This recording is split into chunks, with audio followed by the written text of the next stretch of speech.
हरियाली तीज पर शिव पार्वती जी की पूजा करने के साथ अवश्य सुने ये व्रत कथा, मिलेगा अखंड सौभाग्य का आशीर्वाद। हरियाली तीज के मौके पर माता पार्वती शिव जी की विधिवत पूजा करने के साथ अंत में व्रत कथा का पाठ अवश्य करें।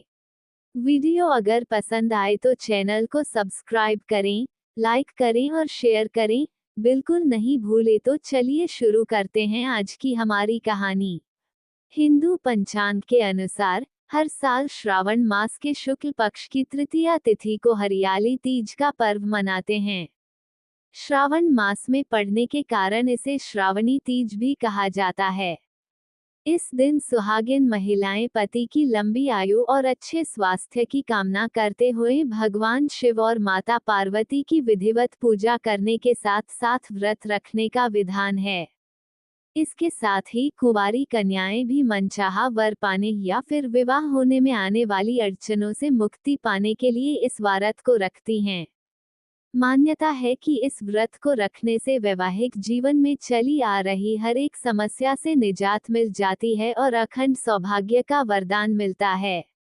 मान्यता है कि इस दिन भगवान शिव और माता पार्वती का पुनर्मिलन हुआ था, इसलिए इस दिन इस व्रत को रखने के साथ साथ विधिवत पूजा करने के बाद अंत में हरियाली तीज के इस व्रत कथा का पाठ अवश्य करना चाहिए।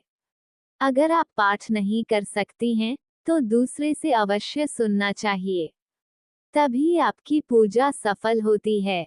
आइए जानते हैं हरियाली तीज पर किस व्रत कथा का पाठ अवश्य करना चाहिए। हरियाली तीज व्रत कथा। पुराणों में हरियाली तीज की ये कथा काफी प्रचलित है। कहा जाता है कि स्वयं भगवान शिव ने माता पार्वती को उनके पूर्व जन्म के बारे में याद दिलाने के लिए ये कथा सुनाई थी। 365 दिन बाद सूर्य स्वराशि में बनाएंगे शक्तिशाली बुधादित्य राजयोग। इन 3 राशियों के जातकों की होगी चांदी ही चांदी, हर कार्य में पाएंगे सफलता। शिवजी कहते हैं, हे पार्वती, बहुत समय पहले की बात है जब तुमने हिमालय पर मुझे वर के रूप में पाने के लिए कठोर तप किया था।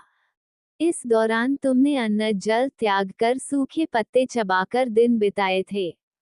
मुझे वर के रूप में पाने के लिए तुमने किसी भी मौसम की कोई परवाह नहीं की और तुमने निरंतर तप किया। तुम्हारी इस स्थिति को देखकर तुम्हारे पिता बहुत दुखी थे। ऐसी स्थिति में नारद जी तुम्हारे घर पधारे। जब तुम्हारे पिता ने नारद जी से उनके आगमन का कारण पूछा, तो नारद जी बोले, हे गिरिराज, मैं भगवान विष्णु के भेजने पर यहाँ आया हूँ। आपकी कन्या की घोर तपस्या से प्रसन्न होकर वह उससे विवाह करना चाहते हैं। इस बारे में मैं आपकी राय जानना चाहता हूँ।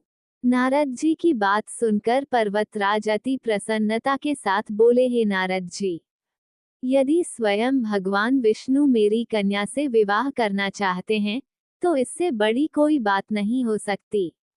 मैं इस विवाह के लिए तैयार हूँ। इसके बाद तुम्हारे पिता की स्वीकृति पाकर नारद जी विष्णु जी के पास गए और यह शुभ समाचार सुनाया। लेकिन जब तुम्हें इस विवाह के बारे में पता चला तो तुम्हें बहुत दुख हुआ। तुम मुझे मन से अपना पति मान चुकी थी। तुमने अपने व्याकुल मन की बात अपनी सहेली को बताई। तुम्हारी सहेली से सुझाव दिया कि वह तुम्हें एक घनघोर वन में ले जाकर छुपा देगी और वहां रहकर तुम शिवजी को प्राप्त करने की साधना करना। इसके बाद तुम्हारे पिता तुम्हें घर में न पाकर बड़े चिंतित और दुखी हुए।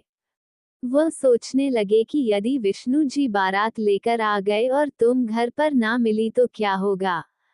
उन्होंने तुम्हारी खोज में धरती पाताल एक करवा दिए, लेकिन तुम ना मिली। तुम वन में एक गुफा के भीतर मेरी आराधना में लीन थी। भाद्रपद तृतीय शुक्ल को तुमने रेत से एक शिवलिंग का निर्माण कर मेरी आराधना की, जिससे प्रसन्न होकर मैंने तुम्हारी मनोकामना पूर्ण की।